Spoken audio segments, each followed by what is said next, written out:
2026-27 맨유의 새로운 시즌이 시작됐습니다.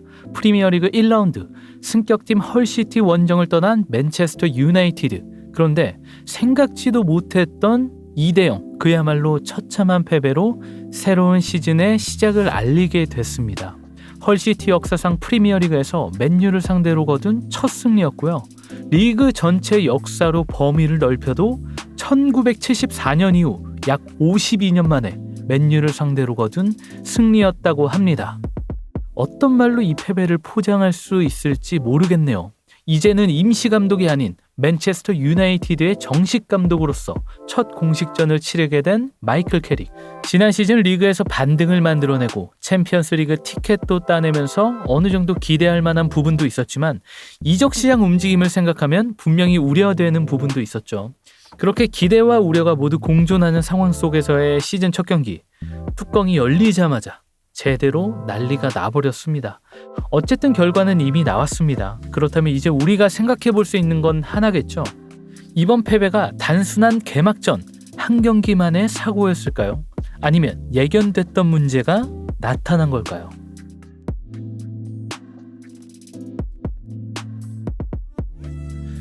맨체스터 유나이티드는 단순 데이터를 기반으로 이야기하자면 경기를 지배하고 있는 것처럼 보입니다. 점유율은 무려 70%를 넘어가고 상대 박스 터치한 것만 41번, 그리고 박스 안 슈팅이 무려 15개나 됩니다. 하지만 조금 더 이 수치를 들여다보면 너무 아쉬운 점들이 많았습니다. 21개의 슈팅 중 유효 슈팅으로 연결된 건 5개에 불과했고요. 결정적인 찬스는 오히려 헐시티가 더 많이 기록했습니다. 결국 투자 대비 리턴 값을 제대로 만들어내지 못했다는 거죠. 그렇다면 맨유는 70%가 넘는 점유율을 기록하고도 왜 헐시티에게 경기의 흐름을 내줬을까요?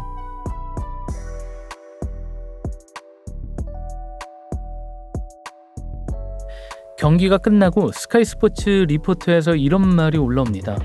헐은 거의 모든 공에 먼저 도달하는 것처럼 보였고 헤더 하나를 따내기 위해서도 더 많은 것을 쏟았으며 경기 내내 맨유에게 한치의 여유도 주지 않았다.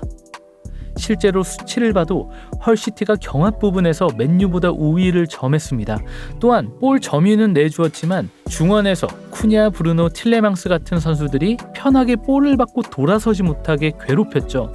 여러 장면들에서 확인을 할 수 있습니다. 점점 맨유는 사이드로 밀려나면서 크로스에 의존하는 모습이 많아졌고요. 무려 39개의 크로스를 기록합니다. 그런데 공중볼 경합에서는 오히려 맨유가 밀리면서 많은 크로스를 시도한 것이 효율적인 공격 방법이 되지는 못했던 거죠. 또한 경기가 끝나고 브루노 페르난데스가 이런 말을 합니다. 지난 시즌과 같은 실수였다.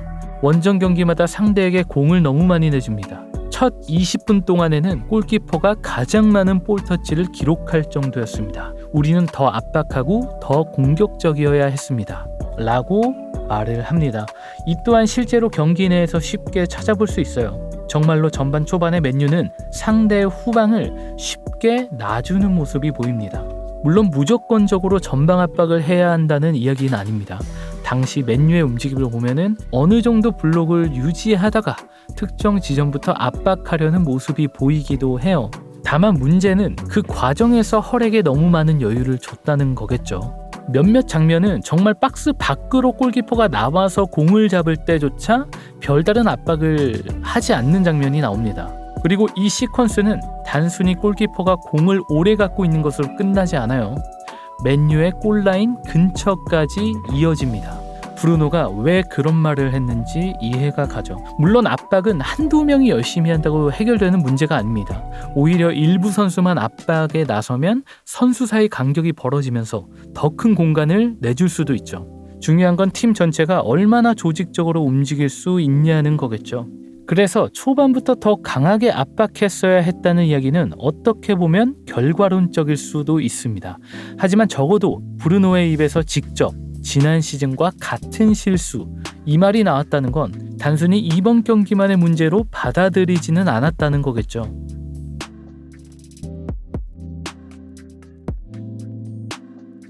맨유가 이날 허용한 2골 모두 세트피스 상황에서 시작됐습니다. BBC 기사에 따르면 헐시티의 감독은 경기를 준비하는 과정에서 맨유를 상대로 세트피스 공략을 포인트로 파악했다고 합니다. 더 뼈아픈 건 맨유가 이걸 인지했다는 점인데요. 역시 브루노 페르난데스 인터뷰에서 찾아볼 수 있어요. 우리는 경기 전부터 세트피스가 큰 부분을 차지할 것이라는 걸 알고 있었습니다. 그들은 프리시즌 내내 백4로 경기했지만 우리를 상대로 높이를 확보하기 위해 백5까지 사용했습니다 라고 말을 합니다. 물론 코너킥 장면에서 나온 첫 번째 실점은 어느 정도 불운한 부분도 있었습니다. 굴절이 일어나는 상황들 속에 라멘스가 선방을 해낸 공이 골포스트를 맞고 헐시티 쪽으로 흘렀고 결국 세컨볼에서 실점이 나왔죠. 하지만 프리킥에서 나온 두 번째 실점은 상대와의 공중볼 경합에서 직접적인 문제가 됐습니다.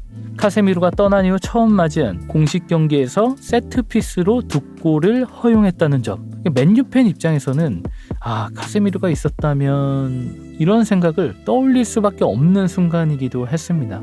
캐릭은 경기 후에 두 개의 실점에 대해서 분명하게 선을 그었어요. 완전히 다른 두 골입니다. 왜 이런 일이 발생했는지 이해해야 합니다 라고 이야기를 했는데요. 실제로 실점이 나오는 과정은 분명 달랐죠. 근데 결국 헐시티가 경기 전부터 노리고 있었던 세트피스에서 시작됐다는 점, 맨유 역시 그걸 알고 경기에 들어갔다는 점이 중요하겠죠. 그렇기 때문에 앞으로 세트피스에서 맨유가 어떻게 대처하는지 주요하게 지켜봐야 할 부분이라고 생각합니다. 다른 팀들 역시 이번 경기를 참고할 수 있을 테니까요.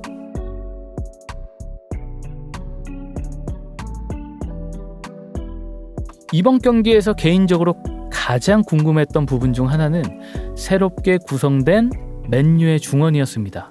모든 맨유 팬들이 비슷할 것 같아요. 삼선의 대격변, 바로 틸레망스와 안드레이 산투스가 선발로 나왔습니다. 먼저 틸레망스는 브루노가 혼자 짊어지고 있던 공격 전개의 부담을 얼마나 나눠줄 수 있을까? 특히 후방에서 볼을 뿌려주면서 지공이나 속공 시에 좋은 킥을 얼마나 어떻게 보여줄까가 핵심 포인트였고, 산투스에게 기대했던 건 중원에서 자리를 잡은 상태에서 얼마나 영리하게 수비를 해주는지, 또한 경합에서 볼을 따오고 안정적인 빌드업을 보여줄 수 있을까? 이런 포인트들이 있었죠. 그런데 경기 데이터를 살펴보다가 흥미로운 수치가 하나 눈에 들어왔습니다. 양팀 골키퍼를 제외한 선발 20명 가운데 최고 속도가 가장 낮았던 두 선수, 공교롭게도 맨유의 중원을 구성했던 틸레망스와 산투스였습니다. 물론 두 선수 모두 폭발적인 스피드와 넓은 공간 커버를 가장 큰 무기로 평가받는 미드필더는 아닙니다. 그리고 중앙 미드필더에게 최고 속도가 절대적인 평가지표도 아니죠. 하지만 두 선수가 동시에 넓은 공간을 커버해야 하는 상황이 나온다면 이야기가 달라질 수 있습니다. 공을 잃은 순간 넓은 공간을 누가 커버할 것인가, 상대가 빠르게 전진해 올 때 허리에서 누가 그 속도를 따라가고 그 전환을 끊어줄 수 있을 것인가. 특히 이번 경기처럼 많은 점유율을 가지고 높은 위치에서 공격을 이어가려는 팀이라면 공을 잃은 직후의 트랜지션, 즉 공수 전환에서 중원의 넓은 공간을 어떻게 커버할 것인가는 중요한 문제가 될 수 있습니다. 그래서 어쩌면 맨유가 두 선수를 데려왔음에도 또 다른 3선 미드필더를 찾았던 이유, 여기에서 엿볼 수 있습니다. 바로 맨유의 이적이 가까워지고 있는 것으로 보도되는 카를로스 발레바가 있죠. 산투스와 틸레망스가 채워주지 못하는 운동 능력과 에너지 레벨, 발레바는 그 부분에서 두 선수보다는 차이를 만들어낼 수 있는 미드필더로 평가를 받고 있습니다. 물론 이 한 경기만으로 틸레망스와 산투스에 대한 평가를 내리자는 건 아니에요. 당연합니다. 지켜보고 오래 봐야죠. 다만 적어도 2026-27 시즌 맨유의 첫 경기에서 새롭게 구성된 이 중원 조합은 우리가 기대했던 변화를 보여줬다고 말하기 어려웠습니다.